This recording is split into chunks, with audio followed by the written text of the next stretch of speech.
अस्सलामुअलैकुम। इस series preparation में हम आपको खुश आमदीद कहते हैं। डेयर एस्पिरेंट, ये जो कंप्यूटर साइंस के क्वेश्चन आपको वीडियो में दिखाए जा रहे हैं, ये पंजाब पब्लिक सर्विस कमीशन के साबका पेपरों में आए हुए हैं और ये लेक्चरर के तमाम जो टेस्ट हो रहे हैं उसमें जो जीके का पोर्शन होगा उसके लिए और कंप्यूटर साइंस के किसी भी इम्तिहान के लिए ये वीडियो जो है काफ़ी कारआमद होगी।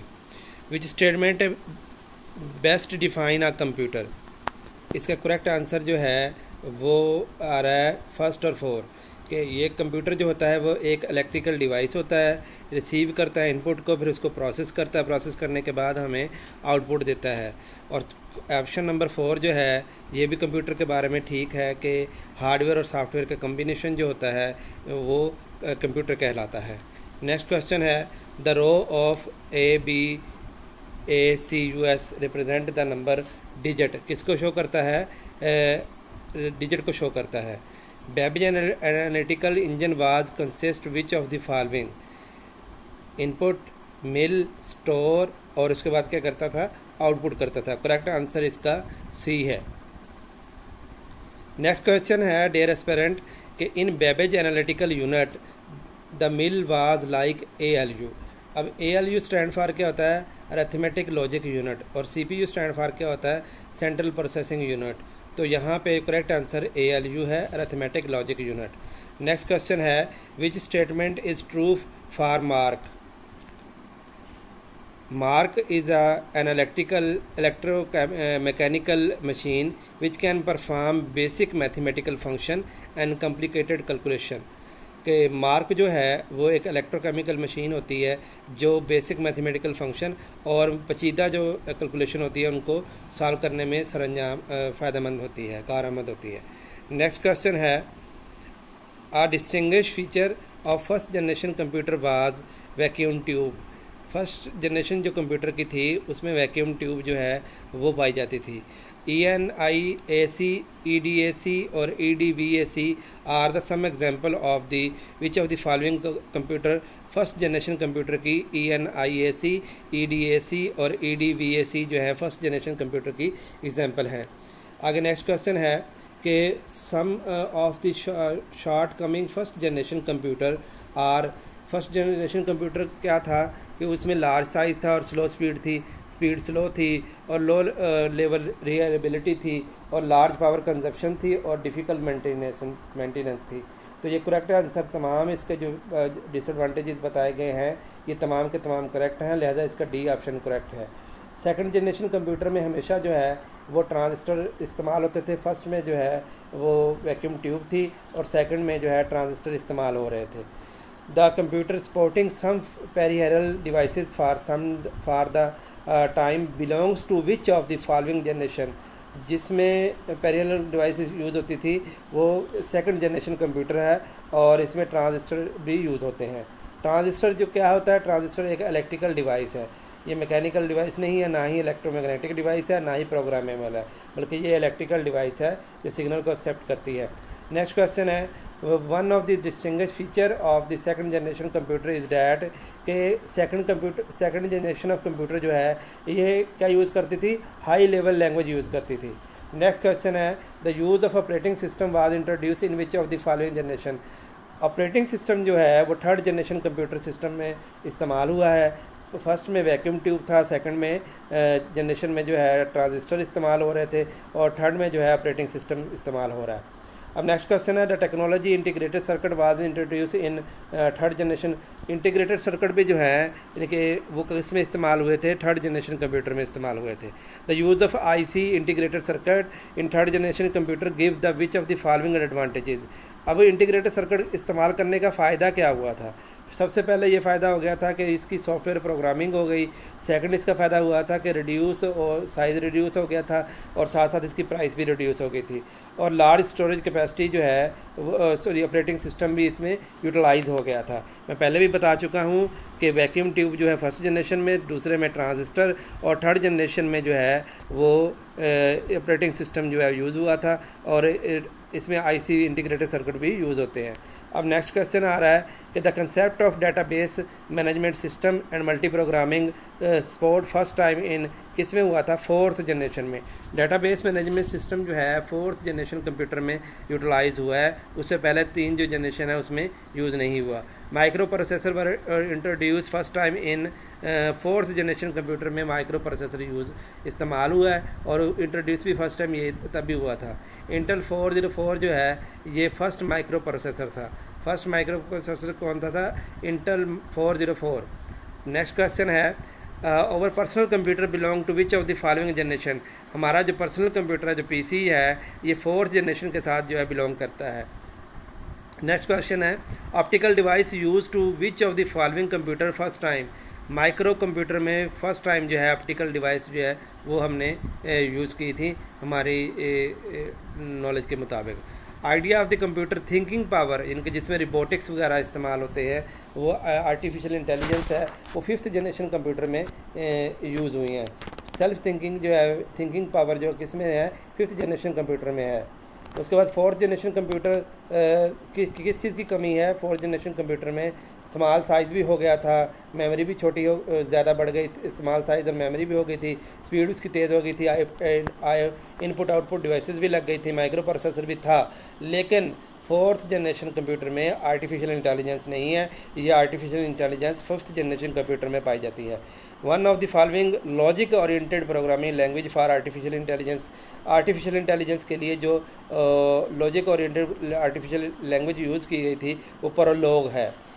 नेक्स्ट क्वेश्चन है द ग्रोथ ऑफ वैन वाइड एरिया नेटवर्क जो है distinguish feature of the 4th generation में ये क्या करता है, फ़र्क भी बयान करता है। आगे आ रहा है कि नेक्स्ट क्वेश्चन है कि हाइब्रिड कंप्यूटर क्या होते हैं। हाइब्रिड कंप्यूटर में ये होता है कि एनालॉग और डिजिटल कंप्यूटर का कम्बिनेशन होता है। ऐसा कंप्यूटर जिसमें एनालॉग और डिजिटल हो तो उनको क्या कहते हैं, हाइब्रिड कंप्यूटर के नाम से हम जानते हैं। अच्छा, the lack of the drawback of the using analog computer, इसमें एनालॉग कंप्यूटर के इस्तेमाल करने का सबसे बड़ा नुकसान ये है कि ये एक्यूरेट डाटा नहीं देता बल्कि इनएक्यूरेसी होती है। ये डाटा आपको बिल्कुल बिल्कुल राइट पोजीशन में एग्जैक्ट कैलकुलेशन नहीं देता बल्कि कैलकुलेशन में एरर होता है और उसकी आउटपुट जो है वो सेम नहीं आती। Time sharing mode refer to the किससे करता है कि time sharing more than one user can operate the same computer at the same time. Time sharing में ये होता है कि एक से ज़्यादा यूज़र जो है कंप्यूटर को इस्तेमाल कर सकता है सेम टाइम में। अब नेक्स्ट क्वेश्चन है कि साइबर 205, साइबर क्राई 1 और 2 are example of supercomputer. दोबारा रिपीट करता हूँ कि सुपर कंप्यूटर की जो मिसालें हैं साइबर 205, क्राई 1 और 2 जो है वो सुपर कंप्यूटर की एग्जाम्पल हैं। Next question is telecommunication can be done with computer by using telephone और मॉडेम यूज़ करते हुए टेली कम्युनिकेशन हो सकती है। मैसेज सेंड और रिसीव हो सकता है, बातचीत हो सकती है। UPC स्टैंड फॉर क्या होता है, universal product code, UPC universal product code. Next question है the interface between user and computer is programming. जो कंप्यूटर और यूज़र के दरमियान जो इंटरफेस होता है वो प्रोग्रामिंग कहलाता है। Which of the following statement are true for machine language. इसमें से कोई भी नहीं है, इजी टू अंडरस्टैंड नहीं होती यूज़र के लिए, no. All language based on English language नहीं, बल्कि लो लैंग्वेज के ऊपर डिपेंड करती है। और वेरी स्लो इन एग्जीक्यूशन नहीं, ये फास्ट होती है। तो मशीन लैंग्वेज जो है वो हमेशा 0-1 की फॉर्म में अंडरस्टैंड होती है और ह्यूमन अंडरस्टैंड नहीं होती। In order to be execute by processor all type of the computer language are ultimately converted into machine language. जो भी प्रोसेसर जो है वो तमाम लैंग्वेज को किस में कन्वर्ट करता है, मशीन लैंग्वेज में कन्वर्ट करता है। हाई लेवल लैंग्वेज को लो लेवल लैंग्वेज में कन्वर्ट करता है, इसलिए हो रहा होता है क्योंकि कंप्यूटर हमेशा जो है वो 0 बाइनरी फॉर्म समझता है, 0-1 की फॉर्म में कंप्यूटर अंडरस्टैंड होता है। वो कन्वर्ट होने के बाद दोबारा जो हमें आउटपुट नज़र आती है वो हाई लेवल लैंग्वेज में होती है। Computer processor can only be understand machine language. Computer हमेशा जो है प्रोसेसर जो होता है उसका वो मशीन लैंग्वेज समझ सकता है, दूसरी लैंग्वेज नहीं समझता, हाई लेवल लैंग्वेज नहीं समझ सकता। मशीन लैंग्वेज एक लो लेवल लैंग्वेज होती है। असम्बलर क्या होता है? असम्बलर क्या करता है कि असम्बली लैंग्वेज को मशीन लैंग्वेज में कन्वर्ट करता है और कंप्यूटर उसको एग्जीक्यूट करके आपको आउटपुट देता है, फिर वो हाई लेवल लैंग्वेज में कन्वर्ट हो जाती है। An upgrade version of the machine language कौन सी है? असम्बली है। The language easily understand by a user are high level language. User जो है हमेशा हाई लेवल लैंग्वेज को अंडरस्टैंड कर सकता है, लो लेवल लैंग्वेज को सिर्फ कंप्यूटर अंडरस्टैंड करता है। यूज़र इनके ह्यूमन जो है वो अंडरस्टैंडेबल नहीं होता। Assembly language use abbreviation are called mnemonics use करते हैं। असम्बली लैंग्वेज को के एब्रीवेशन जो है वो न्यूमेरिक्स यूज़ होते हैं। Computer language can be categorised as, computer language को हम कैटेगराइज कर सकते हैं मशीन लैंग्वेज, लो लेवल और हाई लेवल लैंग्वेज के हिसाब से। अच्छा, which statement are false for assembly language? कौन सी स्टेटमेंट जो है वो रॉन्ग है? इसमें बी स्टेटमेंट और सी स्टेटमेंट रॉन्ग है। Need compiler, high level language को असम्बली लैंग्वेज में ज़रूरत नहीं होती कंपाइलर की। और दूसरी बात उसमें कह रहा है कि हाई लेवल लैंग्वेज है। असम्बली लैंग्वेज हमेशा लो लेवल लैंग्वेज होती है, ये हाई लेवल लैंग्वेज नहीं होती। तो करेक्ट आंसर इसका डी होगा। नेक्स्ट क्वेश्चन है, which of the following statement is true for computer language? Correct answer है लो लेवल होगी और high level language need to translate. Low और हाई लेवल लैंग्वेज को दोनों को ट्रांसलेट की ज़रूरत पड़ती है। जब कंप्यूटर को देते हैं तो उसके लिए भी ट्रांसलेट, फिर वो कंप्यूटर जो आउटपुट देता है उसको भी ट्रांसलेट करके यूज़र को उनको इन्फॉर्मेशन मिल रहती है। अब सवाल ये पैदा होता है कि ट्रांसलेटर क्या होता है? ये प्रोग्राम होता है, सॉफ्टवेयर होता है जो कन्वर्ट करता है हाई और लो लेवल लैंग्वेज को इनटू मशीन लैंग्वेज में। लो लेवल लैंग्वेज को भी और हाई लेवल लैंग्वेज को भी मशीन लैंग्वेज में कन्वर्ट करता है, फिर दोबारा उसको अगर लो लेवल लैंग्वेज होगी तो उसको हाई में कन्वर्ट करके देता है ताकि ह्यूमन अंडरस्टैंडेबल हो। बेसिक स्टैंड फॉर क्या होता है? BASIC beginner all purpose symbolic instruction code बोलते हैं। BASIC stand for beginners all purpose symbolic instructions. Next question है कि high level language processor specific with no standard version BASIC. Correct answer जो है वो बेसिक आएगा। बेसिक का बता दिया आपको पहले कि beginner all purpose symbolic instruction code BASIC stand for होता है।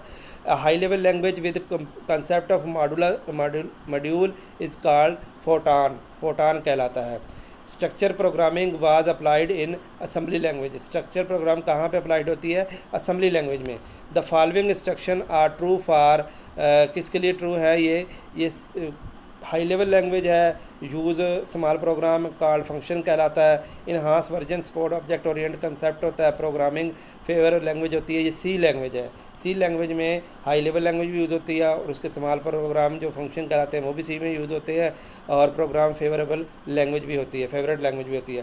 ट्रांसपोर्ट सब इंस्पेक्टर का जो पेपर आया था कंप्यूटर का, उसमें ये क्वेश्चन थे, to print PowerPoint presentation shortcut key used कंट्रोल+P।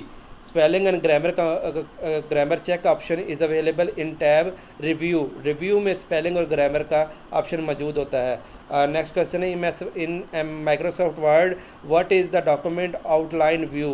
Outline view में क्या होता है? Structure of the heading at various level. Print is an example of hard copy. Print जो है वो हार्ड कॉपी की एग्जाम्पल है।